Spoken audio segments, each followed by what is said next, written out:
Latest আপডেটের জন্য ultra চ্যানেলকে সাবস্ক্রাইব করুন আর বেল আইকন প্রেস করতে ভুলবেন না। भगवान विष्णु मंगलम गरुणाध्वजा मंगलम कुंडलिकाक्षा ओम हंस हसाय विद्यान्ने परमांश धीमहि तन्नो हंस प्रचोदयात् ओम नमो हिरण्यवाहरे। এটা সম্ভব নয়। চন্দ্র ছাড়া এই বিয়ে হতে পারে না। আমরা এই ব্যাপারে রাজি নই। তবে আমিও আপনাকে জানিয়ে দিচ্ছি যে আমরাও এই বিয়েতে কোনোভাবেই রাজি নই। আপনাদের সকলকে এই কথাটা শেষবারের মতো বলছি, আপনারা যদি চান যে এই বিয়েটা ভালোভাবে হয়ে যাক, তবে ওই ছেলেকে এই মুহূর্তেই বাড়ি ছেড়ে যেতে হবে।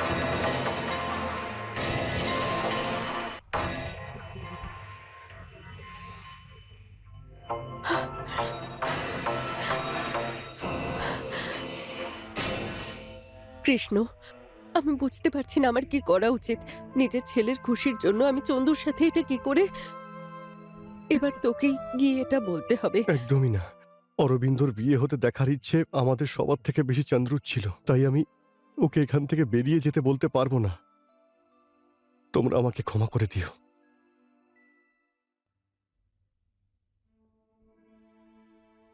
আমি চলে যাচ্ছি। তুই যাবি না, যে যা বলার বলুক, তুই যাবি না। তার থেকে এটাই ভালো হবে যে আজকে অরবিন্দর বিয়েই না হোক। আমি তোকে সেদিন বলেছিলাম, সে কথাগুলোই বলছিস এখন। এসব কথা বলার দরকার নেই।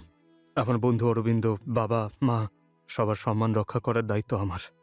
তাই আমার এখান থেকে চলে যাওয়াটাই ভালো হবে। হ্যাঁ, কিন্তু অরবিন্দ যেন এই বিষয় জানতে না পারে। যদি বলতেই হয় তাহলে বলিস যে আমি একাই চলে গেছি এখান থেকে। আমাকে কথা দে, যাই হয়ে যাক তুই অরবিন্দকে সত্যিটা বলবি না, কথা দে। না চন্দ্রু, না।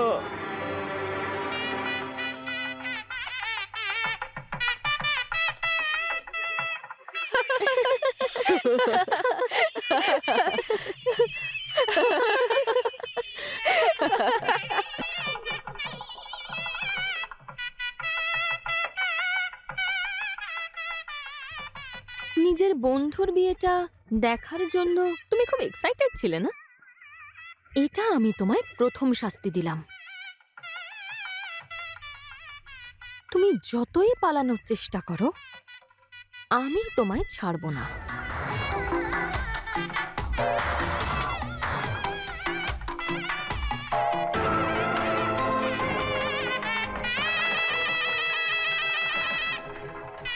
ओम हंस हसाय विद्यान्ने परमांश धीमहि तन्नो हंस प्रचोदयात् ओम नमो हिरण्यवाहरे। ও যে বাহানাই করুক না কেন, তোর ওকে যেতে দেওয়া ঠিক হয়নি। তুই ওকে আটকাতে পারছিলি না, অন্তত আমাকে এসে তো বলতে পারতিস। এই, আমাকে সত্যি করে বল, ও কি নিজের ইচ্ছে এই বিয়েতে সম্মতি জানিয়েছিল, নাকি কারোর চাপে পড়ে হ্যাঁতে হ্যাঁ মিলিয়েছিল? আমার মা বাবা কি ওর ওপরে কোনো জোর করেছিল? না, ওনারা কিছুই বলেনি ওকে। তাহলে কে ওকে এটা বলতে বাধ্য করেছিল? আমি ওকে বলেছিলাম তুই পদ্মিনীকে খুব ভালোবাসিস, সেই জন্য ও এই বিয়েতে রাজি হয়েছিল।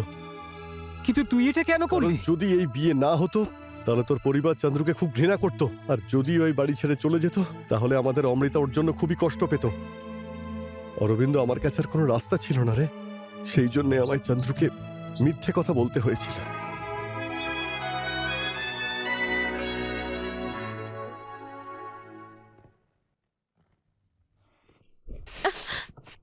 আমি জানতে পেরেছি তুমি কোন পরিকল্পনা নিয়ে আমাকে বিয়ে করেছো, কিন্তু বিয়ের আড়ালে তুমি আমাকে দিয়ে যা করাতে চাও আমি করব না। আরে তুমি কি করবে? পৃথিবীর কেউই আমাকে আর চন্দ্রকে আলাদা করতে পারবে না।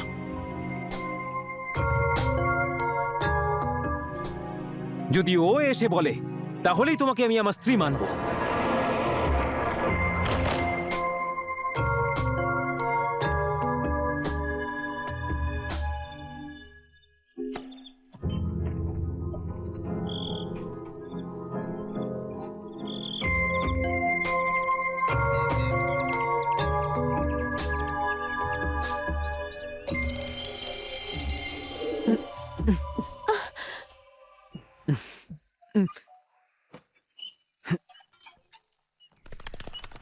তোমার স্ত্রী হওয়ার জন্য আমার তোমার বন্ধুর স্ট্যাম্পের কোনো দরকার নেই। বেরিয়ে যাও আমার বাড়ি থেকে, পদ্মিনী।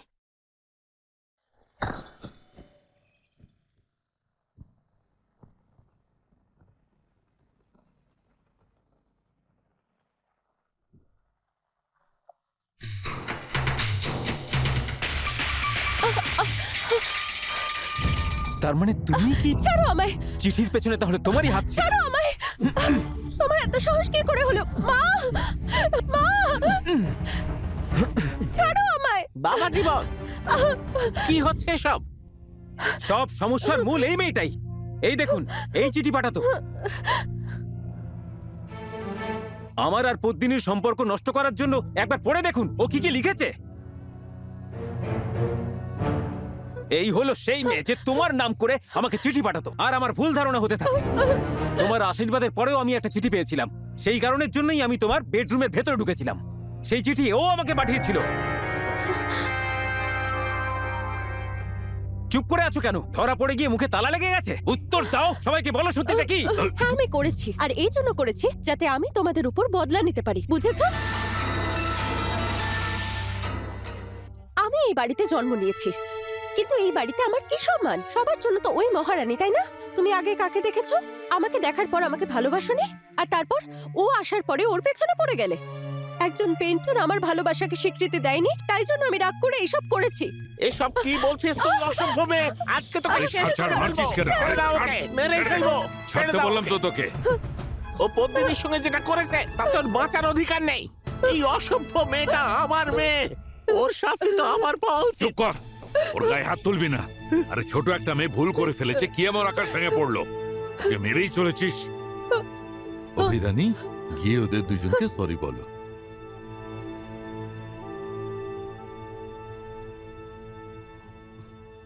তুমি ওর সঙ্গে এত ভালোভাবে কথা বলছো কেন? ছেড়ে দাও, যা গিয়ে ক্ষমা চাও ওর কাছে। আরে এর কোনো দরকার নেই আঙ্কেল, এখন আর ক্ষমা চেয়ে কি লাভ? সেদিন যখন আমাকে সবার সামনে অপমান করা হচ্ছিল, তখনও তো তুই সত্যিটা বলতে পারতিস। আমার জন্য বলছি না, অন্তত আমাদের পরিবারের সম্মান আর মর্যাদাটা বাঁচানোর জন্য। ছি!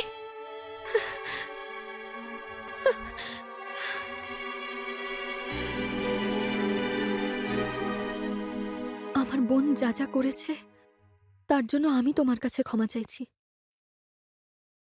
ক্ষমা তো আমার চাওয়া উচিত। চিঠির ওপর ভিত্তি করে তোমার জীবন শেষ করে ফেললাম আমি, আর বাধ্য হয়ে তোমাকে আমার স্ত্রী হতে হলো পদ্মিনী। কিন্তু আমি চাই না এই বিয়েটা তোমার উপর বোঝা হয়ে যাক। তাই যদি তুমি আমাকে পছন্দ না করো, আমার সঙ্গে থাকতে না চাও, আমাকে শুধু একবার বলে দাও, আমি এখান থেকে চুপচাপ চলে যাব। অথবা যদি আমার সঙ্গে থেকে আমার উপরে বদলা নিতে চাও, তাহলে তাতেও আমার কোনো অসুবিধে নেই। শুধু একটাই অনুরোধ আছে, যে বদলা শুধু আমার উপরে নেবে, আমার বন্ধু চন্দ্রুর ওপরে নয়। ও বেচারা তো তোমার কোনো ক্ষতিই করেনি। ও তোমাকে কথা এই কারণেই শুনিয়েছিল, কারণ ওর মনে হয়েছিল ওর প্রিয় বন্ধুকে তুমি ঠকাচ্ছ। তাই ওর ওপরে তুমি রাগ করো না। শুধু চন্দ্রই নয়, এখন আর নিজের বোনের ওপরেও আমার একটুও রাগ হচ্ছে না। যদি ওরা এরকম না করতো, তাহলে তোমার মতো মানুষের সাথে আমার কখনো বিয়ে হতো না, তাই না? আমাদের এক্ষুনি তোমার বাড়িতে যাওয়া উচিত। তোমার বন্ধু চন্দ্রুর সাথে আমি যা করেছি ভুল করেছি, আমি ওর কাছে ক্ষমা চাইবো অরবিন্দ। পদ্মিনী, যা কিছু তুমি আমাকে এক্ষুনি বললে না, এই সব কিছু শুনে আমার থেকে বেশি চন্দ্র খুশি হবে।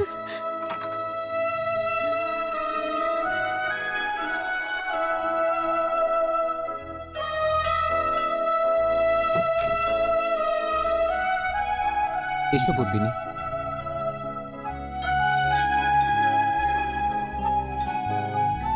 চন্দ্র, আমি তোমার কাছে না, তুমি যা বলেছ সব ঠিক আছে। প্রার্থনা করছি যা কিছু আমি দেখছি সব যেন সত্যি হয়। ওকে ওকে ওকে, তোমাদের প্রবলেম তো সলভ হয়ে গেছে। এবার অমৃতার কথাও একটু ভাব। যেদিন থেকে আমি ফিরে এসেছি ওর থেকে পালিয়ে বেড়াচ্ছি। যদি একবারও আমায় দেখে ফেলে, আমার উপরে স্কুটার চালিয়ে দেবে। হয় তুই ওর কাছ থেকে স্কুটার কেড়ে নে, আর না হলে চন্দ্রুর সঙ্গে ওর বিয়ে দিয়ে দে। এই কিসব বলছিস? এই একদম ঠিক বলছে ও। তোর বিয়েতে আমরা আর দেরি করতে পারবো না। কৃষ্ণ, বাড়ির লোকেদের কিভাবে পটাবি সেটা তুই দেখে নে ভাই। বাড়ির লোককে তো আমি পটিয়ে ফেলবো, তবে ওই পিসমশার একটা ব্যবস্থা তো করতেই হবে। আমি করে নেবো, টেনশন নিস না। আরে এত চিৎকার করছিস কেন? Sorry sorry sorry. না না, ঠিক আছে, তুই মার না, মার। দাদার সঙ্গে অভদ্র ব্যবহার করছিস। চিৎকার কর। কি করছিস? আরে কি হচ্ছে কি? ছেড়ে দে, মারিস না। আরে মারিস না বলছি, কি করছিস? এই ছেড়ে দে বলছি। কেন করছিস এসব? আরে আরে কি করছিস কি? শান্ত হ। সময় ওকে এরকম মারিস কেন? ঠাকুমা, তুমি জানো ও কি বলেছে? নিজের ভাইয়ের সম্মান বিক্রি করে দিচ্ছে। আর তোমারও বলছে পদ্মিনী নাকি বড় লোকের মেয়ে, ও ধনী, সেই জন্য আমি নাকি পয়সার লোভে সম্পত্তি হাতানোর জন্য ওকে বিয়ে করেছি। আঙ্কেল, পদ্মিনী যদি গরিব হতো সবাই বিয়ের জন্য মেনে নিলেও তুমি কিছুতেই রাজি হতে না, কারণ তুমি এক নম্বরের লোভী। এই! আরে এরকম এ বলছিল আঙ্কেল। হ্যাঁ, হ্যাঁ ঠিকই তো। ও কি ভুল বলেছে এটা বল। তুই পদ্মিনীকে এই জন্যই বিয়ে করেছিস কারণ পদ্মিনী হলো বড় লোকের মেয়ে। হ্যাঁ, গরিবের মেয়েকে কেন ভালোবাসিসনি? সেই সময় কোথায় ছিল তোর ভালোবাসা? ও বড় লোকের মেয়েকে পছন্দ করেছে, তাই তুমি ওর বিয়েতে রাজি হয়েছো। আর এমন দেখাচ্ছ যেন অনেক বড় উপকার করেছো। এখন সবাই উদ্দেশ্য নিয়ে চলে। যা খুশি বলে যাচ্ছিস তুই। তোর বাড়ির লোকজন হয়তো ওই রকম, এখানে ওই রকম কেউ নেই।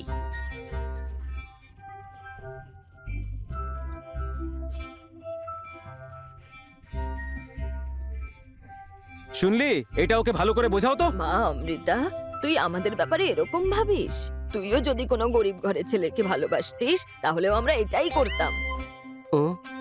এই, চোরের মতন চোখ মারছিস কেন? চোখে ময়লা পড়েছে। এই অমৃতা, যদি তুই রাস্তায় কোনো ভিখিরিকে দেখিস আর যদি এসে বলিস যে ওকে ভালোবেসেছিস, তাহলে ওর হাত থেকে বাটি ছিনিয়ে তোর সঙ্গে আমরা ওর বিয়ে দিয়ে দেব। আরে দারুণ বলেছেন পিসমশাই, আপনি প্রমাণ করে দিয়েছেন যে আপনি মহান। এখনো তো আসল কথাটাই বলা হয়। তাহলে বল না। অমৃতা, তুই এখন সবার কথা শুনে নিয়েছিস, এবার তুই তোর মনের কথাটা বলে ফেল। এতে ভয় পাওয়ার কি আছে? সবাইকে বলে দে যে তুই চন্দ্রকে ভালোবাসিস।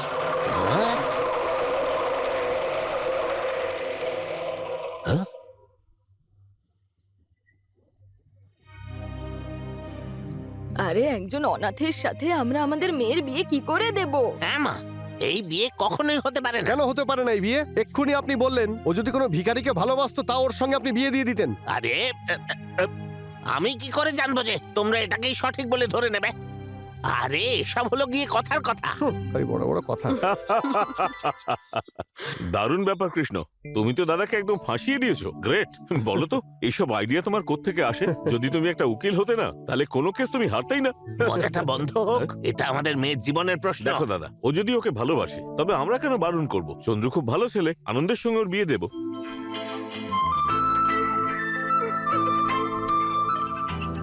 আরে দেখো সবাই লজ্জা পেয়ে কিরকম পালাচ্ছে। আমরা একটা ভালো লগ্ন দেখে বিয়ের দিনক্ষণ ঠিক করে ফেলছি।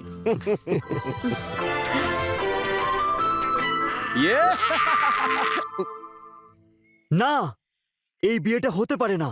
হ্যাঁ, শুধু এই জন্যই যে মামা অরবিন্দর বিয়ের জন্য হ্যাঁ বললো আর তোমরা রাজি হয়ে গেলে। হ্যাঁ, মা মা মা মা ওই মা, ছোটবেলা থেকে তুমি আমাকে বারবার অমৃতার কথা বলে বলে আমার মনে ওর জন্য জায়গা করে দিয়েছিলে, আর এখন হঠাৎ করে ওই গাধাটার সাথে বিয়েতে রাজি হয়ে গেলে। আমি কি এখন চুপচাপ বসে থাকবো? এই বোকার মতো কথা বলিস না। তুই অরবিন্দের সিদ্ধান্তের বিরুদ্ধে গিয়ে বিয়ে করবি? এই যে চুপ করো। জ্বলন্ত আগুনে আর ঘি ঢালার মতন বোকামি চুপ করো করো না। তুমি। আমি জানি যে এরপরে আমাকে কি করতে হবে।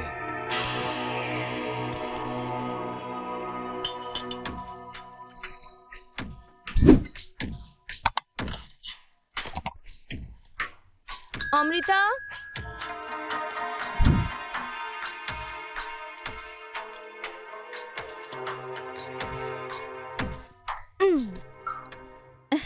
এটা আমায় দিয়ে দাও, আমি করে দিচ্ছি। না দিদি, আমি করে নেব। আমি বলছি তো তুমি বাইরে গিয়ে দেখো, এটা আমায় আরে দিয়ে দাও। দিদি, আমি করে নেব। আমি বললাম তো তোমায়, যাও এখান থেকে, এটা আমায় দাও।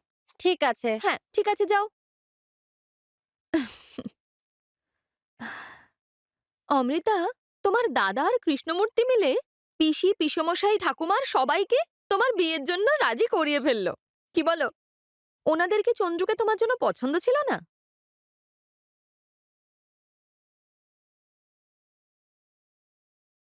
কার? গৌতমের সাথে?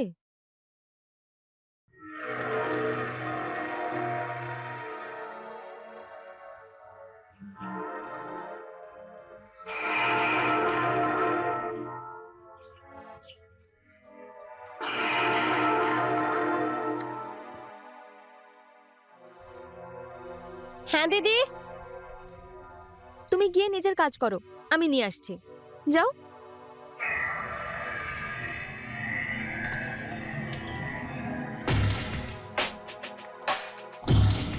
আমার সাথে বিয়ে করার থেকে ভালো তুমি এক্ষুনি বলে না যে এর থেকে আগুনে পুড়ে মরা ভালো।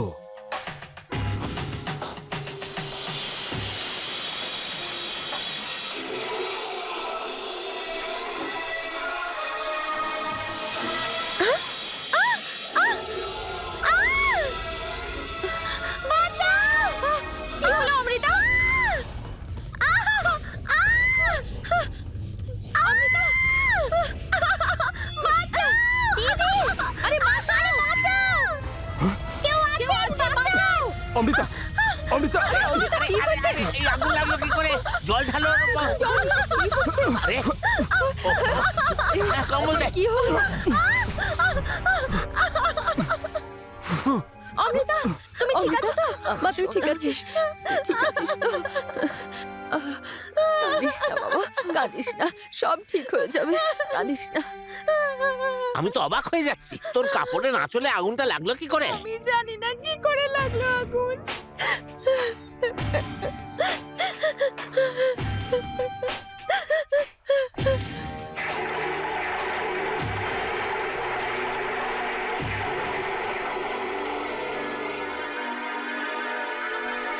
আরে তোমরা এখানে বসে কি করছো? চলো তাড়াতাড়ি অমৃতাকে হসপিটালে নিয়ে যাই। চলো তাড়াতাড়ি। 1 মিনিট দাঁড়াও। অমৃতা, জানলার পেছনে কেউ এসেছিল? তুমি এখানে একা ছিলে, বলো কে এসেছিল? দেখেছো দাদা তুমি? আমি তো বাইরে কাজ করছিলাম। মূর্খ অপদার্থ কোথাকার, রান্নাঘরে কাজ না করে তোরা বাইরে কোথায় গেছিলি? আমরা তো এখানেই ছিলাম দিদা, পদ্মিনী দিদি তো বললো বাইরে গিয়ে কাজ করতে, তাই জন্য আমরা বাইরে গেছিলাম। হ্যাঁ মা, পদ্মিনী দিদি বললো এখানে সব কাজ সামলে নেবে। যখন আমি স্টোর রুমে সাম্বার পাউডার নিতে গিয়েছিলাম, তখন আমি অমৃতাকে চেঁচাতে শুনলাম, আর আমি তাড়াতাড়ি দৌড়ে। দাঁড়াও, কেউ কিচ্ছু দেখেনি আর তোমাদের মধ্যে কেউ কিছু জানোও না বলছো? আমি সবটা জানতে চাই, খোঁজ নেবো কে করেছে। কি সব বলছিস তুই? কেউ ইচ্ছে করে করেছে এসব? এই সবটা ইচ্ছে করেই করা হয়েছে। আপনি বিষয়টা দেখুন না, স্টোভ তো সামনে জ্বলছে, পিছনে আঁচলে কি করে আগুন লাগবে? এই রান্নাঘরে যে কোনো সময় যে কারুর আগুন লাগতে পারে, বেকার সব কথাবার্তা বলছে। না মা, আমি কল্পনা করছি না। এই দেখো, এটা এটা এখানে কি করে এলো? কেউ পেছন থেকে আগুন লাগিয়েছে। এই আগুনটা ওর জন্য নয়, এই আগুনটা লাগিয়েছে আমার থেকে প্রতিশোধ নেবার জন্য। তাহলে কি তুই আমাদেরকে সন্দেহ করছিস বাবা? যারা এখানে আগে থেকেই রয়েছে তাদের উপর আমার একটু সন্দেহ হচ্ছে না। এত ঘুরিয়ে ফিরিয়ে বলছো কেন? সোজাসুজি বলো না আমাকে সন্দেহ করছো। একমাত্র আমিই তো এই বাড়িতে নতুন এসেছি, তাহলে আমার ব্যাপারেই বলছো। সোজাসুজি বলো না আমাকেই সন্দেহ করছো। আমি এখনো পর্যন্ত কারোর নাম নিইনি। হ্যাঁ, আমি সব জানি, আমি জানি তুমি এভাবে কথা কেন বলছো, আমি সব জানি। আমার মানসিকতা এরকম নয়। আমি তার বিষয় বলছি যে এই কাজটা করেছে। কারোর যদি আমার ওপর রাগ থাকে, আমার সঙ্গে যা খুশি করুক। এই পরিবারে যদি কারোর কোনো ক্ষতি করেছে, তাহলে আমি তাকে ছেড়ে দেবো না বলে দিলাম। এই কি হচ্ছে কি এসব? কি হয়েছে আমাকে বলো না, কি হয়েছে কি এখানে? আরে কেউ আমাকে কিছু বলছে না কেন? অমৃতা, এসব কি হয়েছে? তেমন কিছুই না। যখন অমৃতা খাবার বানাচ্ছিল তখন আচমকা ওর শাড়িতে আগুন লেগে গেছে, আর তোমার বন্ধু বলছে যে এর জন্য নাকি তোমার বউ দায়ী। পদ্মিনী, কি করছিস ভাই? তুই কি আমাকে বলবি যে কি হয়েছে? হ্যাঁ, এই ও যদি তোর বউকে কিছু বলেও থাকে, সে তো বাড়ির মধ্যেই বলেছে রে। তুইও তোর ওপর রেগে গিয়েছিস। একটা ছোটখাটো ব্যাপার নিয়ে ঝামেলা করিস তোর না। এটা ছোট বিষয় মনে হচ্ছে? একটু লেট হয়ে গেল, ওর প্রাণ যেতে পারতো। প্রশ্ন করে আমি ভুল করেছি? প্রশ্ন করুক, রেগে যাক, তাতে আমার কিছু যায় আসে না, কিন্তু আমার বউকে কিভাবে দোষ দিতে পারে ও? আমি তো আর তোর স্ত্রীর নাম নিইনি। কেউ এটা ইচ্ছে করেই করেছে। তা তোর এত রাগ করার কি হয়েছে? চোরের মায়ের বড় গলা। দেখেছিস তুই এখনো একই কথা বলছে যে সবকিছু আমার স্ত্রীই করেছে। এই, তোর মাথা খারাপ হয়ে গেছে? পৃথিবীর কোনো মেয়ে এরকম করবে না। কোনো মেয়ে এটা করবে না, কিন্তু ও করতে পারে।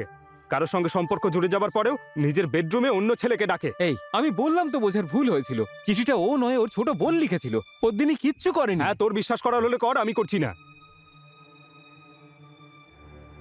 ওর বলা শব্দগুলো এখনো আমার কানে বাজছে। ওর থেকে যত দূরে থাকার চেষ্টা করি, কিছু না কিছু করে আমার সামনেই চলে আসে। আর ঠিক এই কারণেই ও আমার কাছে ক্ষমা চেয়েছিল। ও আমার থেকে প্রতিশোধ এই তুই নিচ্ছে। চুপ করবি চন্দ্রু? ও এতক্ষণ চুপ করে আছে তার কারণ ও তোকে খুব ভালোবাসে। তার মানে এটা নয় যে তুই ওর বউয়ের ব্যাপারে যাতা বলবি। পাগল হয়ে গেছিস নাকি তুই? পাগল আমি হয়ে যাইনি, বরং তোরা দুজন হয়ে এই গেছিস। চন্দ্রু, ছোটবেলা থেকে তুই আমাকে চিনিস, আর আজ আমি তোকে চিনি, কিন্তু ওকে চিনি না। চন্দ্রু, এই আমার কথা শোন, দেখ তোর থেকে প্রতিশোধ নেবার জন্য ও তোর বেডরুমে অন্য পুরুষ মানুষ আনতে পারে।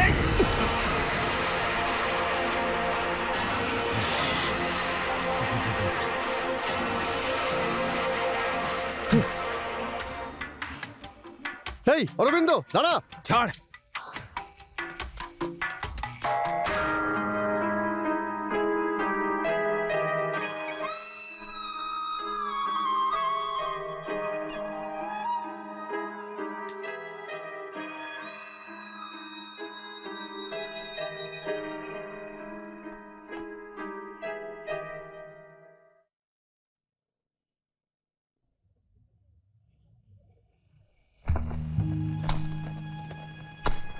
আরে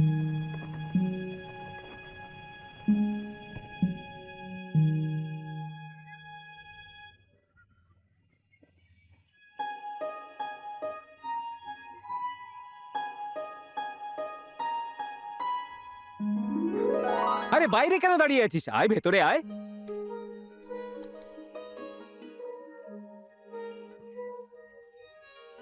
ওকে সরি বলার জন্য কেন বাধ্য করছিস?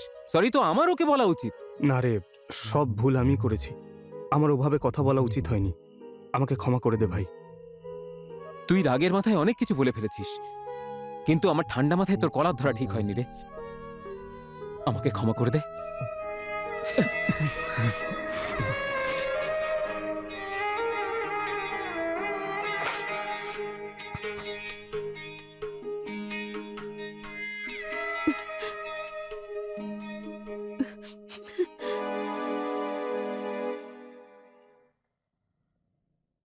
মা, তুমি দেখেছো যে আগুনটা আমি লাগিয়েছিলাম সেটা এখনো কেমন জ্বলছে? বদমাইশ, তুই এইসব করেছিস? যদি কিছু একটা হয়ে যেত। আরে কি আর হতো, শ্রাদ্ধ শান্তি হতো। কি বলছিস? ও এখনো মরেনি, বেঁচে আছে। এত উত্তেজিত হও না। শুধরাবে না এটা। যদি আর কখনো হয় না, তাহলে আমি ভুলে যাব যে তুই আমার ছেলে। কাট একটা। হ্যাঁ?